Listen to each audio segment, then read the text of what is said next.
আজকে আমি তোমাদের সাথে একটা পাকা আমের ভিডিও শেয়ার করব। তো এই আমটা দিয়ে তোমরা জুস করে খেতে পারো, আর এই জুসটা কিন্তু এই গরমের দিনে অনেক উপকারী হবে। চলো তাহলে কথা না বাড়িয়ে তৈরি করা যাক।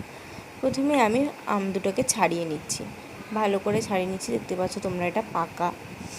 এবার আম দুটোকে ভালো করে ছাড়িয়ে নিয়ে একটা মিক্সির জারের মধ্যে দিয়ে দিচ্ছি। আর হ্যাঁ, এখানে আমি জলটা ভিডিও করতে ভুলে গেছিলাম, তো তোমরা কিন্তু অবশ্যই পরিমাণে জল দেবে। তারপর চিনি দিয়ে দিচ্ছি 1 চামচের মতো। তারপর জল দিয়েছিলাম আমি, তোমার সাথে টাকানো হয়নি। এবার এটা ছাঁকনির সাহায্যে এটাকে ভালোভাবে ছেঁকে নিচ্ছি। এটাকে একটু ধৈর্য ধরে ছাঁকতে হবে, কারণ এটা ভীষণই মোটা টাইপের। আর তোমাদের যদি মনে হয় এখানে একটু বিট নুনও দিয়ে দিতে পারো। ঠান্ডা জল দিয়ে এটা পরিবেশন করলেই রোদে দারুণ লাগবে খেতে। অবশ্যই তোমরা একবার বাড়িতে বানিও, দিয়ে আমাকে কমেন্টে জানিও। আজকে আমি তোমাদের সাথে একটা পাকা আমের ভিডিও শেয়ার করব।